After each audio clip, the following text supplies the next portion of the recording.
What's going on, everyone? This is Nate the Great coming to you live from the All Sports All Plays Network. I am here today with Ray Cruz and Greg Soft Lips Galno. Soft lips. How are you two doing? I'm doing great, Nate. How you doing? Technical difficulty for Greg now. Yeah, soft lips. Oh man. Yeah, we have a lot. We have a lot going on. You decided to change up the format of the show a little bit. We're taking away the segment of the top 5 teams of the last week. Not covering that anymore. But so let's actually start things off with some baseball Jeopardy. And as soon as I pull this up, I need to have everything ready before going live.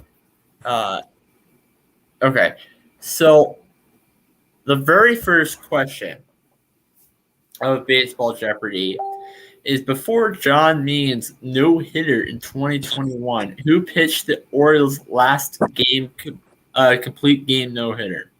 Jim Palmer, Bob Malachy, or Steve Barber? I think Palmer. I think. I'm not sure about that. I'm not 100%, but I think Palmer is.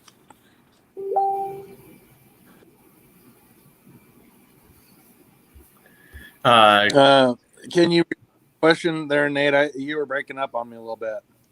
Okay. So before John Means no-hitter in 2021, who pitched the last Orioles complete game no-hitter?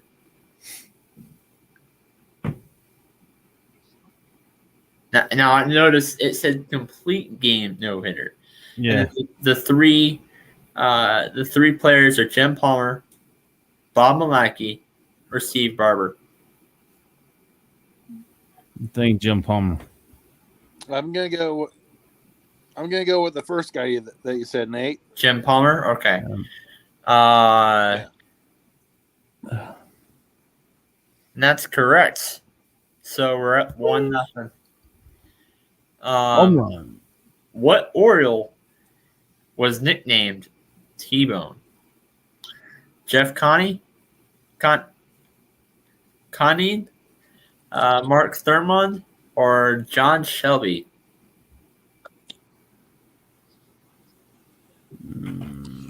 John Shelby. Yeah, I'll go with Shelby. All right. And that is now 2-0. Again, what is it with the Orioles questions today? Who is the only Orioles rookie to hit a homer in 4 consecutive games? Kurt. I can't pronounce names today for some reason.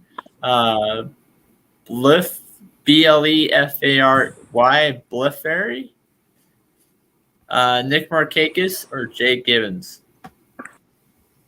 Blefary.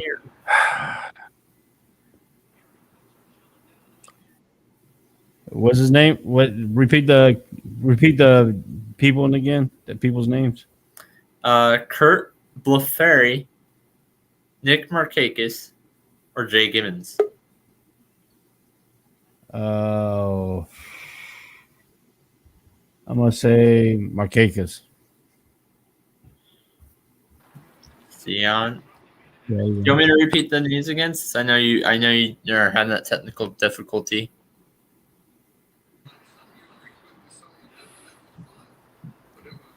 Greg? Greg, you need to repeat the question. I'm gonna go with Markakis. Both of you going Markakis? Yeah. Yeah. That is the first strike. That is the first out. What is it? Rocky Calavino? Jay Gibbons. Jay Gibbons. So Mike Mussina was nicknamed Moose as a play on his last name. What other Oriole, again with the Orioles questions today, was answered to the nickname Moose? Ryan Miner, Tony Masur, or Randy Milligan? I'm trying to think.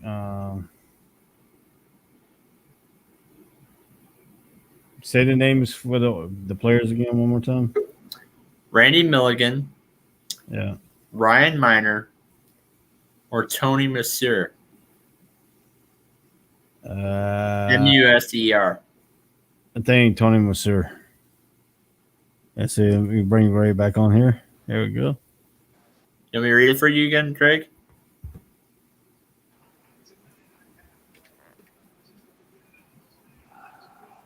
Greg? You there, Greg? You can't hear us. Okay. It says I'm backstage, Nate. It says I'm backstage. Yeah, I'm actually brought you on to the screen.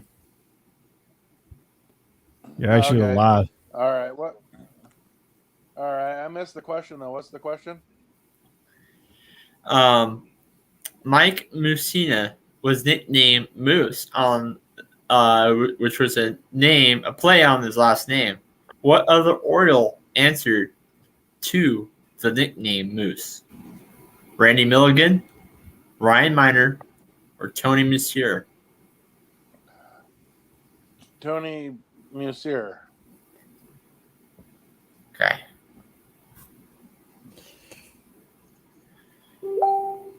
Ooh, that was the incorrect answer. The correct answer was Randy Milligan. What Orioles batter got 10 consecutive hits to set the club record? Eric Davis, Ken Singleton, or Cal Ripken Jr.? Again, with the Orioles questions today. I'm gonna say I want to say the obvious answer is Ripken. I'm gonna go with Chris Davis.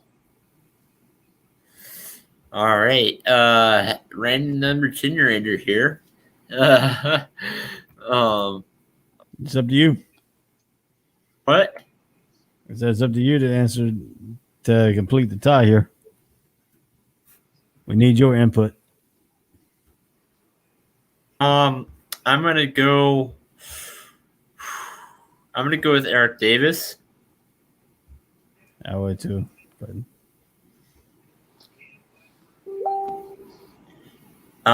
it's actually neither Eric Davis or Cal Ripken Jr. It was actually Ken Singleton. And that's 3 outs. All right. So that moves on to the next segment where we actually – so after the Baseball Jeopardy segment, what we do is the top 5 segment, which is the top 5 pitchers of all time, breaking it down team by team. Now, last week we covered the Minnesota Twins in that division. This week we're actually going to be talking about the Detroit Tigers. So I'm going to go with Ray first on this. What are your top 5 Detroit Tigers pitchers of all time? well, I'm going to start going from bottom up to my number 1. Number 5 comes in. The coolest name is Schoolboy Rowe from 1933 to 1942. During his relatively brief, the Tigers saw its share of ups and downs. The tall 6'4" right-hander from Waco, Texas. Now, he got to be kind of crazy. He comes from Waco, Texas. Group with Bridge to provide a formidable pitching tandem during the Tigers' back-to-back pennant-winning season run of 1934 to 1935. Best remembered from a pop culture standpoint for once spitting out the line, "Hi, I'm doing, Ada." Well, that's got to be a Texas saying right there. That's got to be a Texas saying. I'm sorry. Hi, I'm doing, Ada. That's got to be something about Texas, going back to his roots. He did that during a radio show. It references now get this. He referenced this for his fiance. He referenced that. Hi, I'm doing Ada. That's how he communicated to his fiance on live TV. Rose set up the baseball world on fire in 1934 when he tied the American League record with the 16 straight wins, but likely many before and after him, he failed to extend the mark when he got blasted for 11 runs in a late August start against the Philadelphia A's. Now, that's unusual. You got to go back a long time when he's here to Philadelphia A's instead of the Philadelphia Phillies, Rode finished the year in 24-8 and followed up with a consecutive 19-win campaign in 1935-1936. He often aided his own cause at the plane, hitting over 300 with 5 home runs and 50 RBIs over the 1934-35 season. So now, the pitcher for the pitcher / batter for the, I guess the Angels, he wasn't the first one to do it.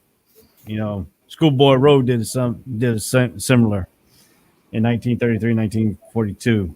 So that was number 5. My number 4 will be another good name is Dizzy Trout from 1939 to 1952.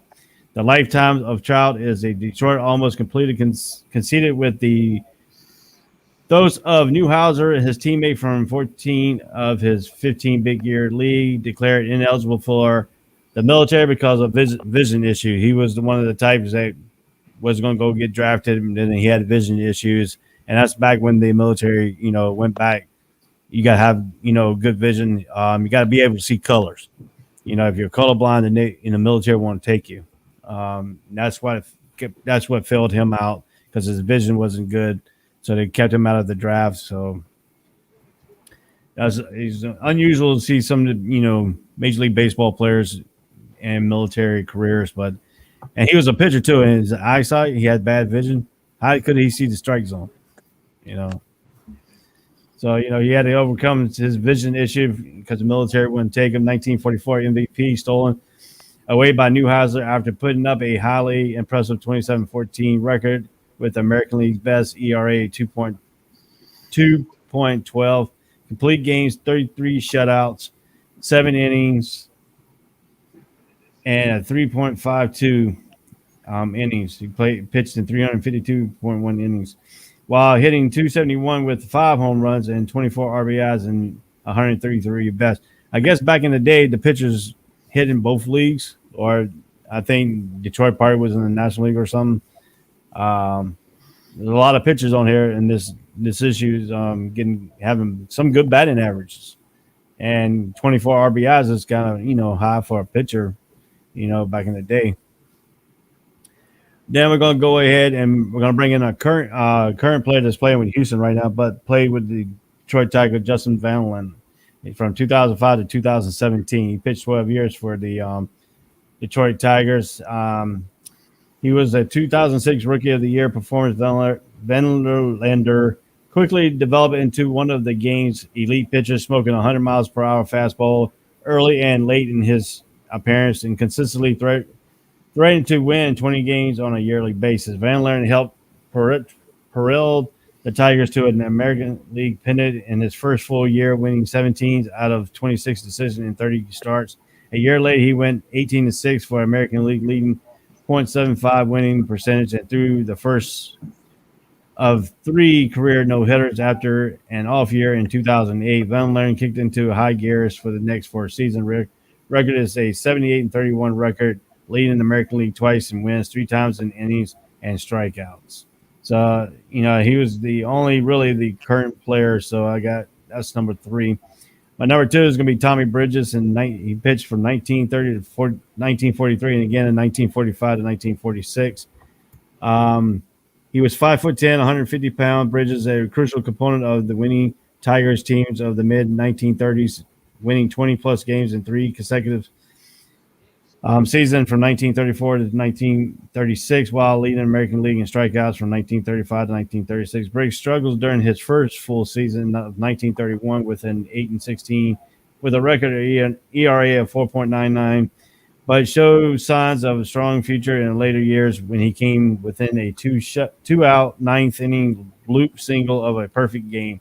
He went on to become the six-time All-Star and was privileged to appear of all four Detroit World Series squads between 1934 and 1945, winning four out of the five decisions, including the Game 6 series clincher for the Tigers in 1935 Fall Classic against the Cubs that gave the Motor City its first baseball championship. And then my number one, well, we mentioned his, I mentioned his name before, is Holland Newhouser, 1939 and 1953. No player took more statistical advantage of drop off in talent during the World War II than Newhouser, who was 34 and 52 in the first four major league season through 1943, winning 80 to 27 over his next three, becoming the only pitcher in the big league history to win back-to-back American League MVPs when he is nabbed the honor in 1944 and 1945, providing that he could pitch just well with the big boys back from the war. Newhouser continued to dominate in 1946 and came tranquilizing, closing to a third straight MVP, but fell just shy in the vote to Ted Williams. So that's my top five. Now I'm going to go with Greg on this one. Greg, what are your top five pitchers of Detroit Tigers pitchers of all time? Well, in the five hole for the all-time top five Detroit Tigers, I have a lot of the same people that Ray Cruz had going on mentioned. So in the five hole, I got Tommy Bridges. A lot of people might not know who he is because he played way back in the day in the 30s, but he was a huge part of their success with their first World Series that they picked up in 1935. He won 21 games in that 1935 season and led the AL with 161 strikeouts, which was quite a bit back in the 30s. So he spent his entire 16-year career with the Tigers, and he won 194 games and lost 138. And he had 3 seasons with at least 20 wins. And then he also made 6 All-Star teams. He was also a big-time playoff pitcher. He went 4-1 in 7 playoff appearances, including a 2-0.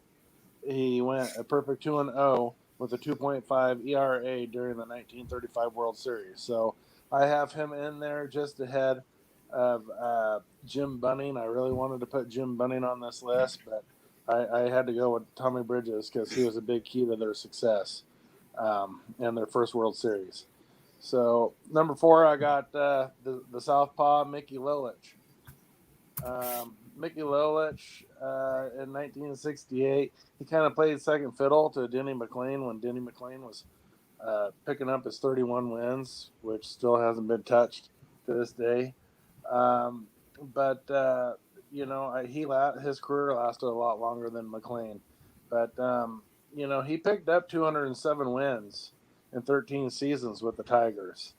And he had a 3.45 ERA, which wasn't too bad over 13 seasons. But I think he's probably best known for winning 3 games in the 1968 World Series, including the Game 7 against my Cardinals when he went up against Hall of Famer Bob Gibson. So that says a lot about Mickey Lilich and everything that he brought to the table to win a Game 7 against a pitcher of the caliber of Bob Gibson. That was an excellent World Series, one of the best ones I think we've ever had, a little bit before my time. But anyway, I got Mickey Lilich in the 4 hole. And then I got another guy that Ray mentioned, Hal Newhouser. Another guy that a lot of people may not have heard of because he's from the way back era, from the 40s. But he picked up 200 wins in 15 seasons with the Tigers. He won 80 wins and 27 losses from 1944 to 1946, and he had an ERA under 2 during that entire period. So that says a lot. He didn't give up a lot of hits. He didn't walk a lot of people, so he was highly accurate on the mound. So with those numbers, during the 1944 to 1946, he picked up the AL MVP honors, and he was the runner-up in 1946. So he won 2 in a row in 44 and 45, and was the runner-up in 1946. He picked up 2 complete game wins in the 1945 World Series, including a 10 strikeout effort in the deciding Game 7. So we're talking about a pretty elite group of pitchers here, and most notable, they're very, very competitive in high pressure situations. So between these last 2, it's kind of a toss up. So it came down to, for me, Justin Verlander or Jack Morris. I'm going to put Justin Verlander in the 2 hole because I just absolutely love Jack Morris. His one season that he spent for Ray Cruz's Atlanta Braves when he helped get them the World Series was just about as good as it gets. 10 innings of shutout baseball. Dan Gladden scoring the game winner. I mean, that was one of the talk about a pitcher's duel. That was a game that everybody could love. But Jack Morris was out there the entire time. That was a great one-season pickup.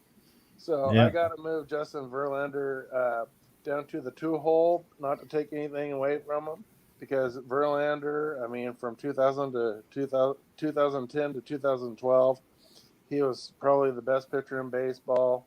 He won 59 games and 22 losses with a 2.79 ERA during those 3 seasons. So, Verlander for the Tigers, he pitched in 6 All-Star games. He was the AL Rookie of the Year in 2006. He was a Cy Young winner and MVP in 2011. And he's finished for the Cy Young Award in the top 10 on 4 other occasions, throughout his time with Detroit and Houston. So, Verlander is also an outstanding postseason pitcher. He in the ALDS for the Tigers back in the day, he went 4-0 with a 1.79 ERA and averaged almost 12 strikeouts per 9 innings. So definitely a guy that could be at the top, but I got to go with my man Jack Morris. And Ray, don't you think he was one of the best pickups that Atlanta ever picked up? Yep. Yep. Yeah. I agree with that. I mean the Twins. I mean. Yeah. That killed us. Yeah. All right. I had it mixed up there. I kept thinking mustache. I had him confused. I was thinking Doyle Alexander for him there. Yeah. Yeah, that was a great pickup there. Oh yeah. But yeah, when you look at Jack Morris, he was an ace from day one for the Tigers. It was sad to see that, he didn't spend his entire career with the Tigers. But his most notable performance was Game 7 of the 91 World Series. But he also was a big pivotal player in the 1984 postseason when the Tigers won, and he won all 3 of his starts and posted a 1.8 ERA. So we're talking about a franchise right now that's really down, but we're talking about a franchise that over the years has had some outstanding, incredible pitchers. I mean, whether you want to go with Hal Newhouser, Tommy Bridges, Verlander, Max Scherzer. I mean, the list goes on and on. They've had some outstanding pitching over in Detroit. So that's my top 5. So my top 5, I'm actually starting off with a guy that he pitched from 1954 to 1964. Frank Larry. Yeah, he was a guy. He was a work horse with a wild fastball who kept his Tiger teammates loose in the clubhouse. He had another special gift: beating the New York Yankees during the reign of dominance in the 1950s through early 60s. Yep. This old imbalance of success was no more than out of whack than in 1958. That year, Larry went 7-1 against the Bronx Bombers and a 9-14 against the other opponents. Larry won 20 games and led the league in 1956 with 21. 3 times he placed the AL with innings pitched, and twice, that looks like a typo there. Twice was the top of the charts with complete games, with a career high of 22 in 1961. The year that he also scored the personal best with 23 victories. But it all came crashing down after that campaign. A combination of a score with the arm and knee problems. So he had a lot of injuries throughout the later part. And he only won 11 games after that. 23 losses over the next 4 seasons. And then he eventually got traded. So going in, you might be talking about one guy who has weird talent against the Yankees to another guy that is a really crazy name and Dizzy Trout. Okay, Schoolboy Rowe beats him, but okay, I'm getting off topic.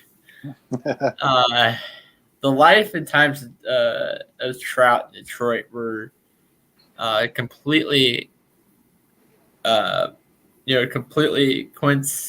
coincided with those of Newhouser, but his teammate in 14 out of 15 big league years, which was declared ineligible for military because of vision issues, as pointed out, and he still is top 5 on my list. Pretty impressive, right? Oh, I forgot to mention he pitched from 1939 to 1952. About that vision thing, though, you wonder if he made up that he couldn't see that, so he didn't have to go. That's a fair point. Trout occasionally was Trout occasionally was the Newhousers' equal to the mound during the war years. It can easily be argued that he had a 1944 MVP stolen away by his teammate Newhouser after having a impressive 27-14 with the AL's best ERA, complete games, shutouts, and innings, while hitting a .271 with 5 home runs and 24 RBIs and in 133 at bats. One of the game's great names, Trout, was called Dizzy when, as a minor leaguer trying to escape a downburst of rain, he sought sanctuary under a awning in the outfield wall, only to crash into it. Realizing that it was actually an illustration. Wow.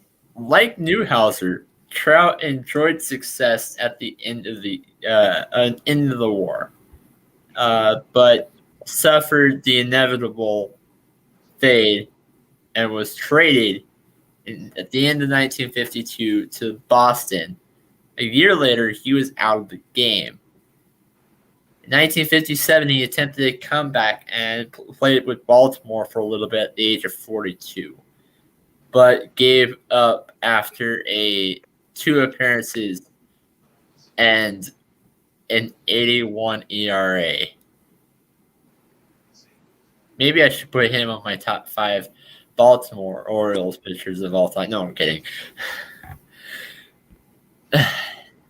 All right.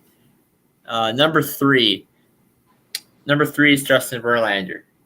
You know, he was the strongman of the Tigers staff with a 2006 Rookie of the Year performance. Verlander quickly developed to one of the game's elite pitchers.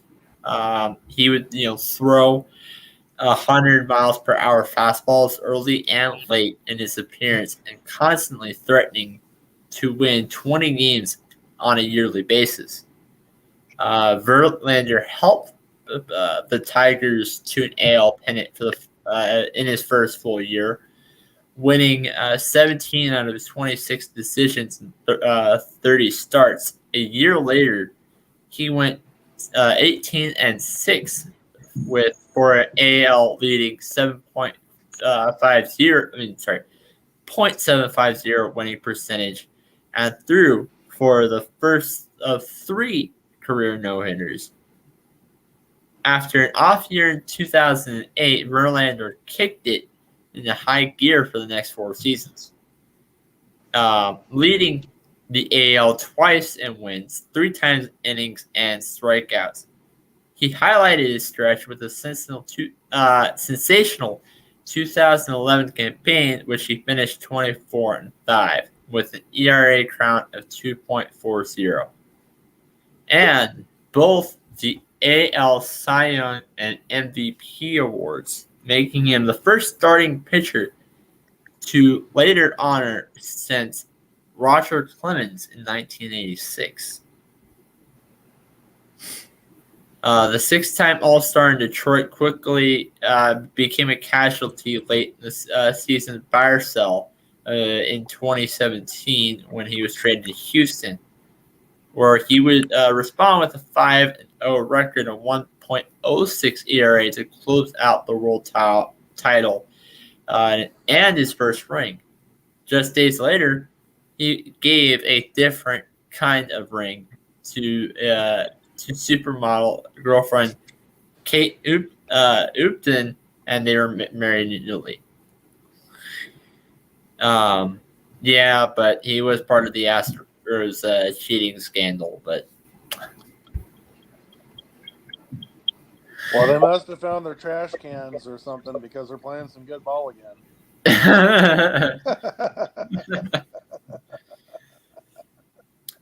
My number 2 is a guy that pitched from.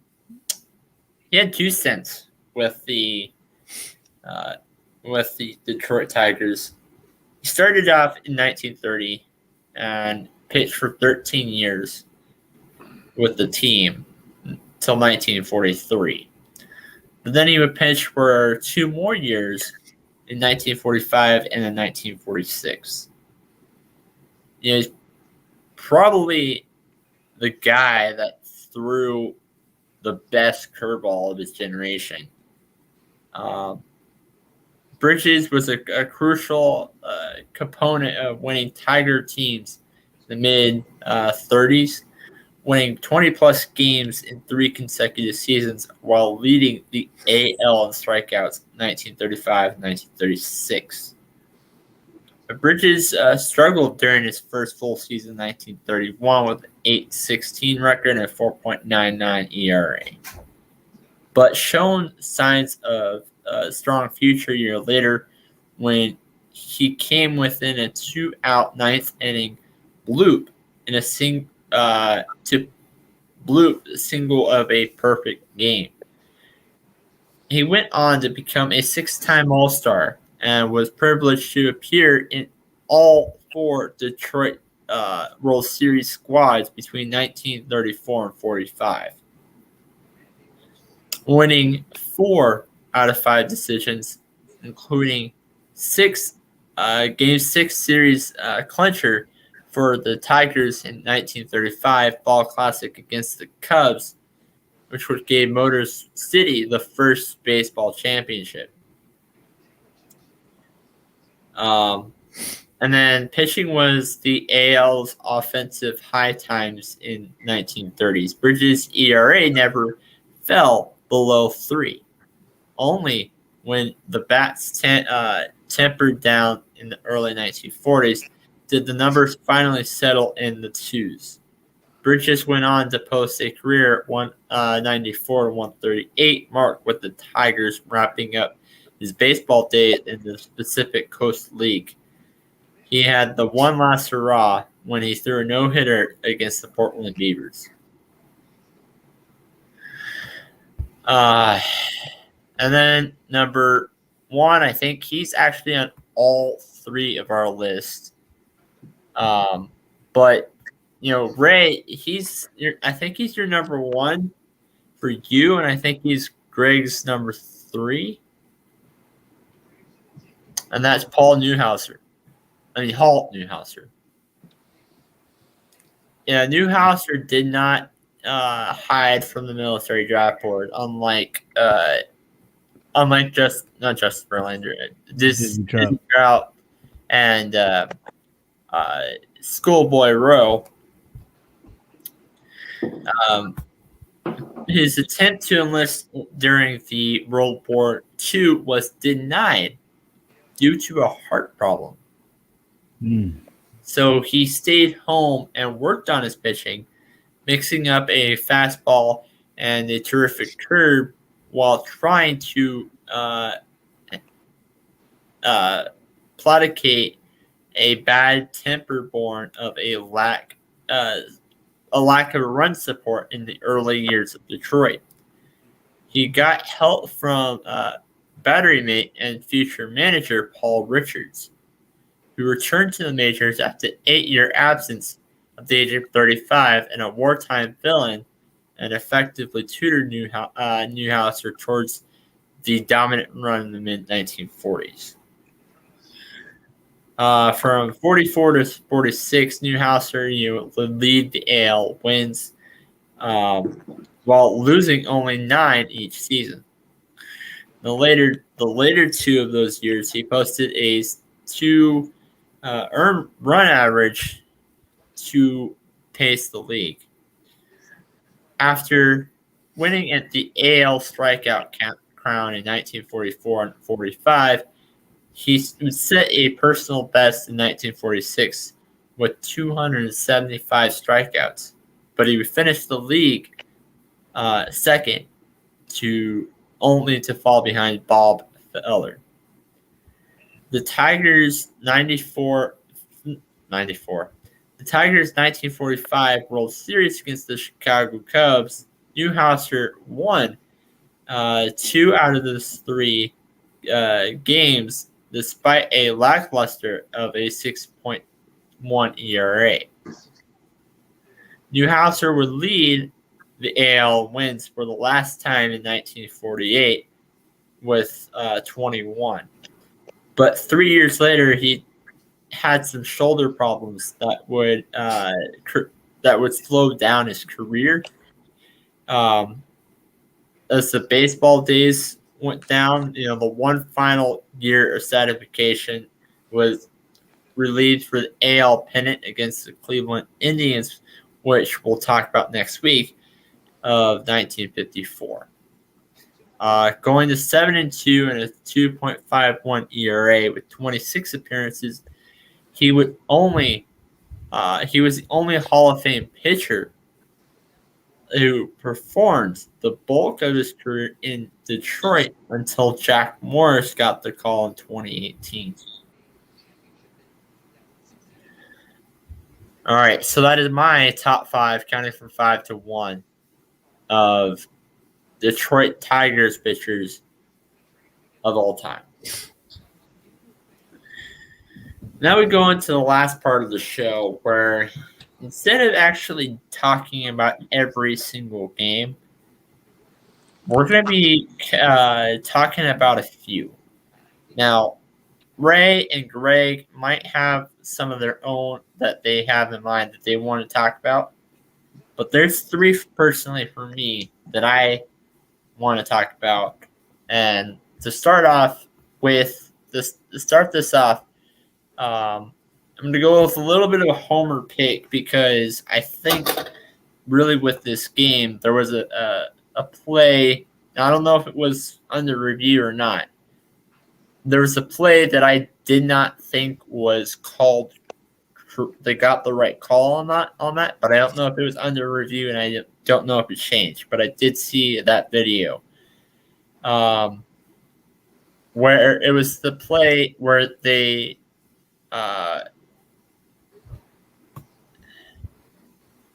basically the Brewers won this game, 5-4. Now you go into the top of the third inning. John Gray was John Gray. They had the play under review because John Gray was ruled out at first off of a double play. Anything to add? Looking at the video, I think that he should have been ruled safe.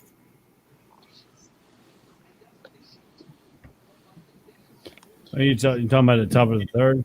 Top of the third, yeah. Yeah, they didn't change. They didn't. I'm trying to see if I can find the play-by-play. It's just not giving the play-by-play right now.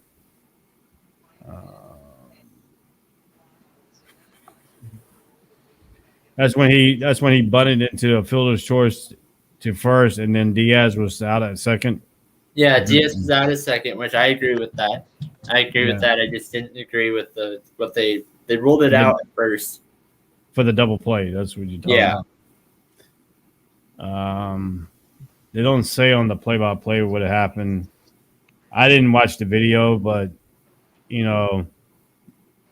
sometimes baseball is a bang play. They should have gone to a review, or I think for them to review that, they have the manager has to throw a challenge out there, and I don't know if they did that or not.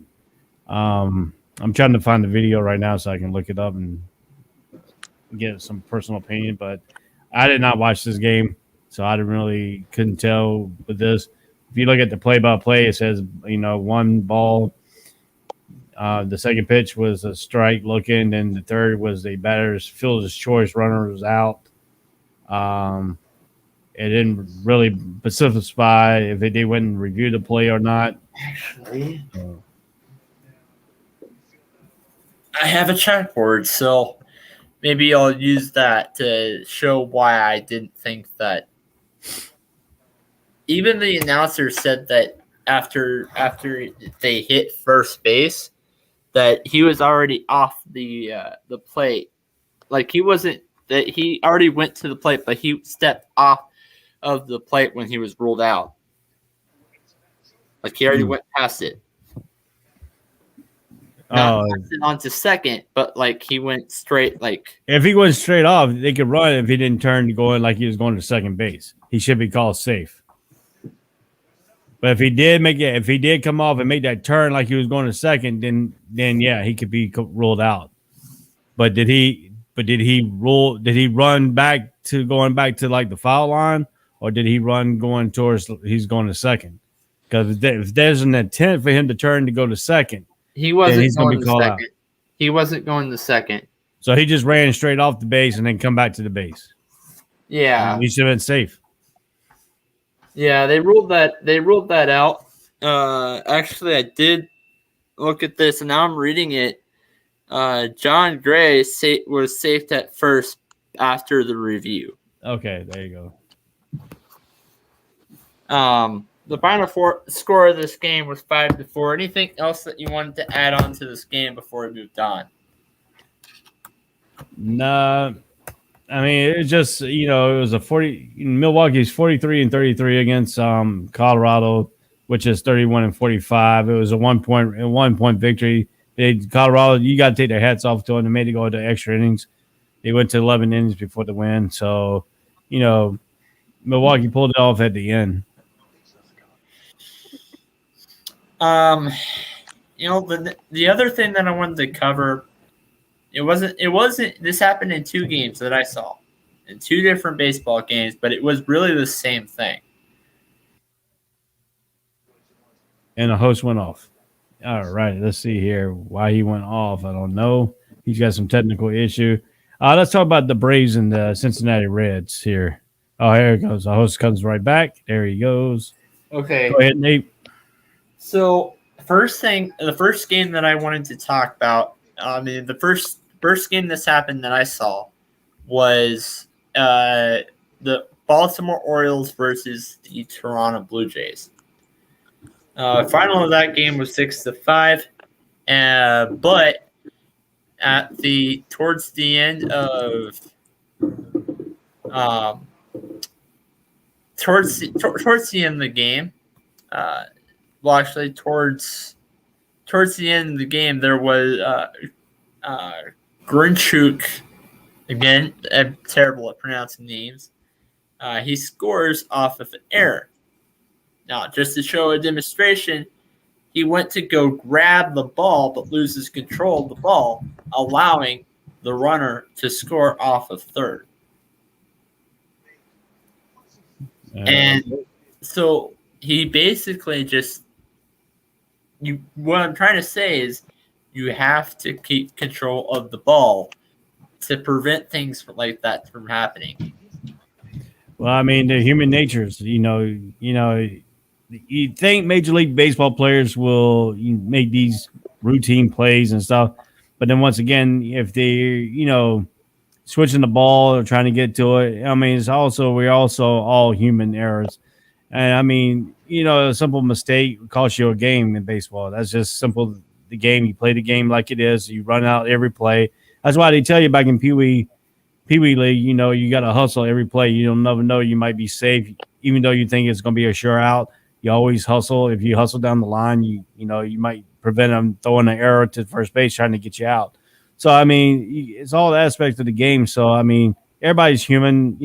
Everybody makes mistakes. Even Major League Baseball players make mistakes.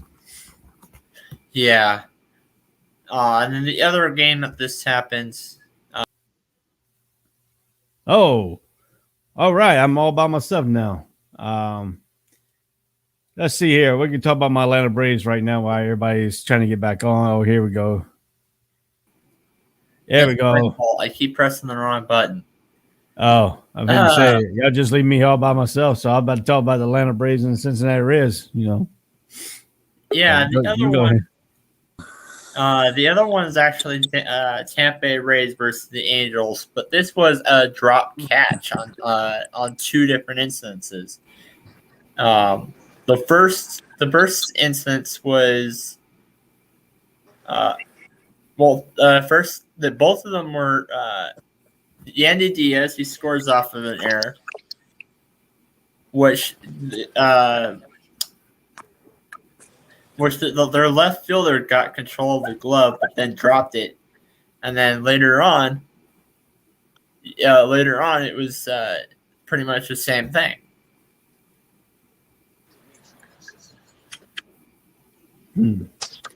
Yeah, I mean, baseball, you're gonna have errors. You're gonna have people, getting frustrated out there, and can make a lot of mistakes and stuff. And some of these, Major League Baseball don't make too many errors, but when they do, sometimes they're crucial errors. Lead to a score. And these cases right here, everybody's human. Everybody's got the human nature involved, the human aspects. I mean, you don't know what's going on in his mind when he's trying to make these routine plays. I mean, sometimes it could be routine enough to where, he's got confidence he can make the play, but then all of a sudden something happens, Yeah. That's all the three games that I wanted to cover. Anything else that you wanted to talk about?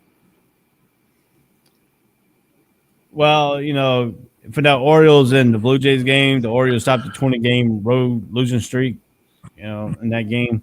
That's one aspect of the game. What is it with road losing streaks this year? I mean, look at the Look at the Arizona Diamondbacks, who still have theirs going on. They had the longest road losing streak of baseball history. Yeah, well, some teams you can't win on the road. I mean, it's just a mental block. You got to get over that. Once you get over that hurdle, then it might progress something else. But you got to get over that hurdle, though. You got the mental blocks. Right now, we're worried about, talking about, and I want to stipple here. I don't know who that guy was that's talking about Detroit only going to win is not going to win that many games this year. And when they were under 20 wins, he said he was going to get 20 wins. I want to go ahead and just say that Detroit's now got 32 wins and 43 losses. So they met. He overseed what this guy was talking about. That came on here that one night that said that Detroit is not going to barely win 20 games. Now they got 32 games, but we're still in that race right now. I want to update the race here. I say Pittsburgh ain't gonna get it's gonna get about 49 wins there right now on 27-46. But is Arizona Diamondbacks ever going to reach 30 wins? They're sitting at 21-55 right now. That seems more like them not reaching 30 games, which I think that they are going to reach 30 game wins, but I don't think they're going to hit 40. But the Arizona Diamondbacks not hitting 30 wins is more likely to happen than Detroit. Detroit got 32 wins now. They overseeded this guy who only said they were barely going to get 20 wins. Yeah, and just to let you know, my Texas Rangers they won today. They now have a record of 28-48, which, by the way, the Detroit Tigers have 4 additional wins but the same dude pointing out that the Detroit Tigers have more wins than the Texas Rangers, but the Texas Rangers have more wins than 20. Yeah. And then my Atlanta Braves won today 3-2 over Cincinnati Reds, snapping a 2-game losing streak. So, but they did it with a little bit of repressive here with the Aldo Acuna Jr.'s. He went 0 for 4 in this ball game, so they actually picked up win without him actually contributing hits this year. He went 0. Acuna went. He walked. He scored a run, but he went 0 for 4. He had no hits in this ball game. Freeman had 2 hits, 1 RBI. And then Swanson came through with a home run, and then Herrera, who came in with got 1 RBI out on 2 hits and 1 run. He scored a run. So without it, I mean, if you look at a line of Braves hitting right now, they have nobody in their starting lineup batting over 300. Aguda's batting 280, and then Riley was batting 272, and then Freeman came off the MVP year. He's batting 256. And I think what Freeman is, because the kid was born, he missed all the preseason and stuff like that. He just not got back to his form his form of last year. So he's really having a down year, in my opinion, under the cap of him winning the MVP last year. But it was a shortened season too, and last year, and then we're going to the full 162 game season this year. So, people's numbers are going to go down and they're going to go up, peaks and valleys. That's why I call it peaks and valleys. Right now, the Braves have been in peak and in valley. They haven't shown that they have put up a really, really strong winning to come back in. They're 6 games behind right now. The Mets lost today 2-1 to the Phillies. So that kind of helps for the Braves move up a little bit on that victory today. So that's who I want to talk about. I want to talk about my Atlanta Braves. So, another interesting development right now is that let's see here. Where did I see this thing? Yeah, well, I talked about the Phillies beating the Mets 2-1. Bryce Harper blew a kiss at a booing crowd to punctuate his home run and the Phillies win. So Bryce Harper's back to his shenanigans of kissing the fans, blowing kisses to the Wade fans. So, that's a good win by Philly. Philly's a game behind the Braves. So we all gain a game up on the Mets in the National League East. Your division is the strongest division, I'm telling you. They're the only division that does not have their last place team behind their first place team by 10 plus games.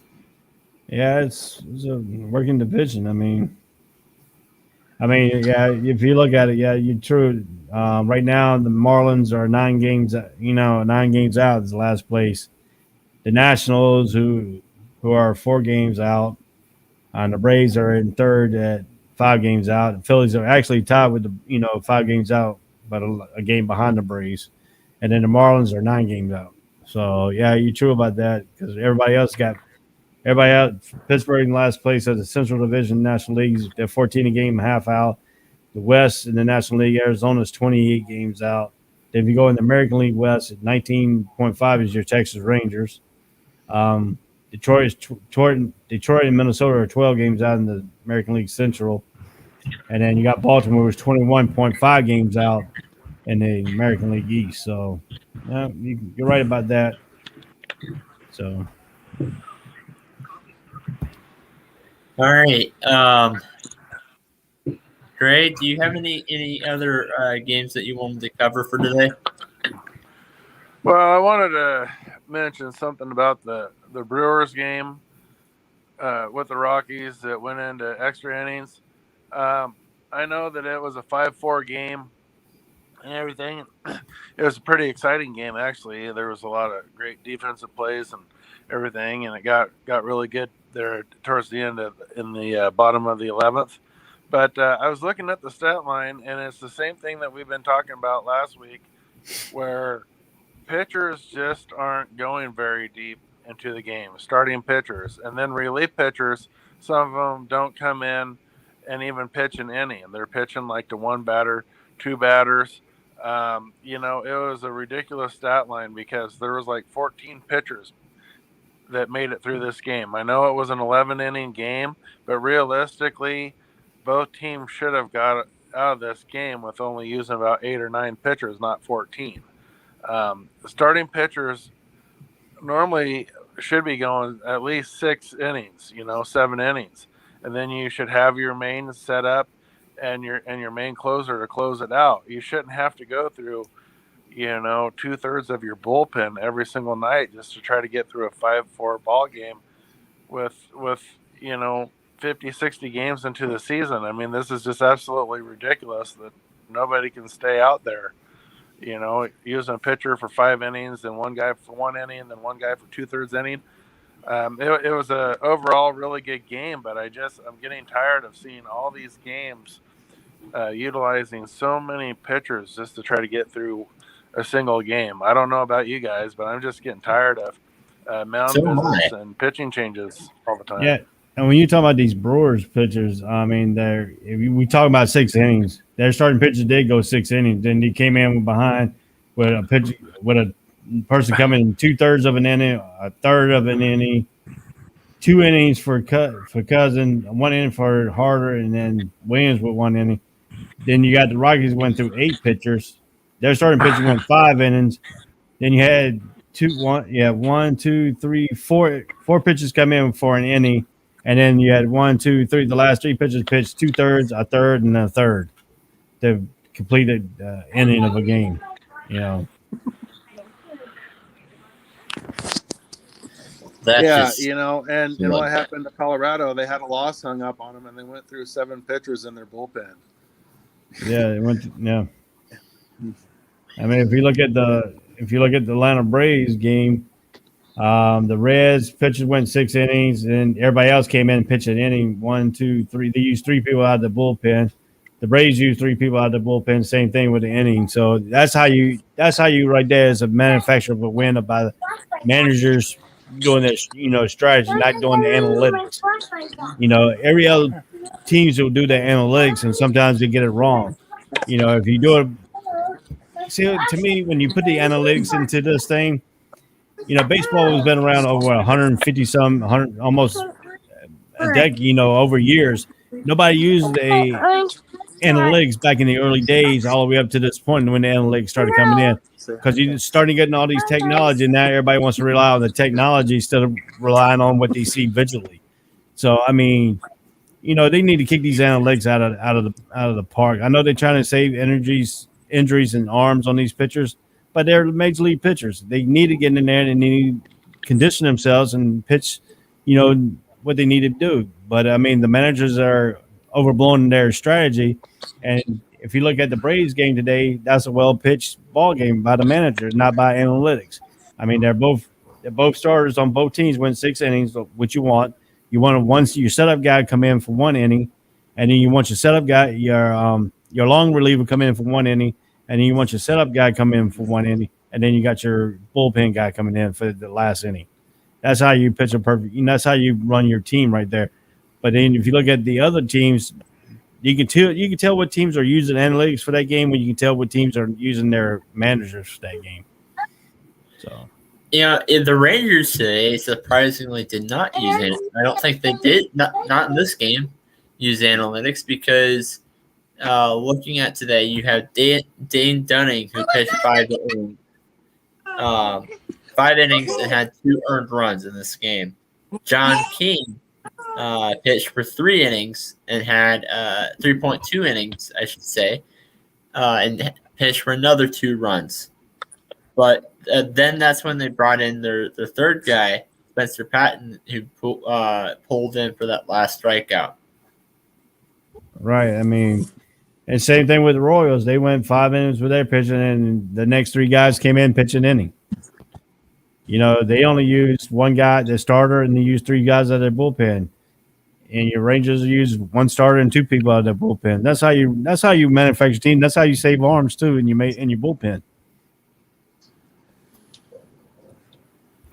Yeah, that's just crazy. Yeah, I just miss the good old days of baseball when you had the old school managers that would just sit there and the bench coach would say, "Is he done?" And the manager would say, "I'll tell you when he's done." And those kind of managers you don't see that much anymore. They just figure, well, 80 to 90 pitches, we'll just yank them, automatic. So it's a different, the logistics that they're doing in baseball is not doing anybody a service. We've seen it happen before with teams like the Oakland A's. They tried to do the logistics and it works for a while, but it doesn't really provide any major success in the playoffs. As of yet, their style of play and everything. Yeah, I just don't know. I just don't know about the logistics. I think that at some point they're just going to have to let hitters go up there and hit. They're going to have to let pitchers go out there and just throw the ball and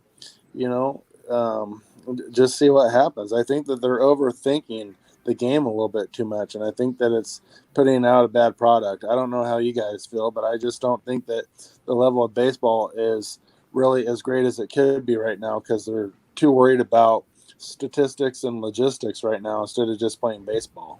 Yeah, I mean, this analytics they got coming in, all these statistics, all this data they get and run these computers and stuff like that.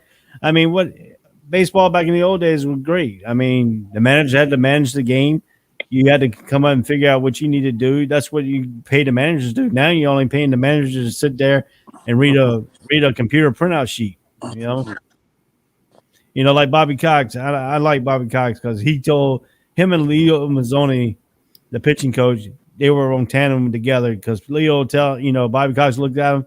He'll go out there and talk to the pitcher. The pitcher will yell at him. They'll go back. Bobby Cox. And then when Bobby Cox come out there and pulls him, he waits to a certain inning to do it. His presence of a mind of a manager, that's how your manager should be. That's how your manager should be.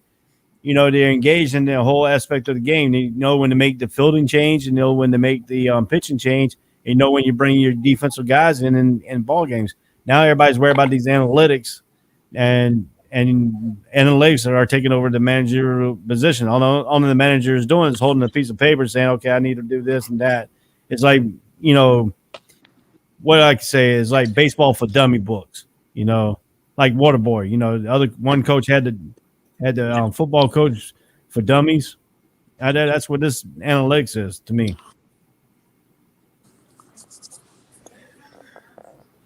Well, anyways, that is all that is all I have to say. Any final comments before we get to close? Well, I mean, baseball back in the old, like Greg said, back in the old days was the best. This is getting watered down with all this analytics and stuff like that. But I don't want to harp on too much. I just hope my Braves come back and win the National League East. Go Atlanta. So I make a lot of these jokes in the NBA about the NBA not being a NBA is not a referee game; it's a basketball game. Baseball is not a computer game; it's a baseball game. Yeah. Yeah, look what happened the other night when the Phoenix Suns played the Clippers. It took like 40 minutes to get through the last 3 minutes of a basketball game because they were going to video replays every single time to figure out what was a foul, who touched this. I mean, they were just spending way too much time on the camera reviewing every single play. Refs, you're not the melody; you're the accompaniment. Well, I think the refs want to be, in the show too. Best way to control a basketball game, let the referee step up and just, be the referees. This has been Nate the Great, Greg, Soft Lips Galano, and Ray Cruz signing out. See you next week. Peace.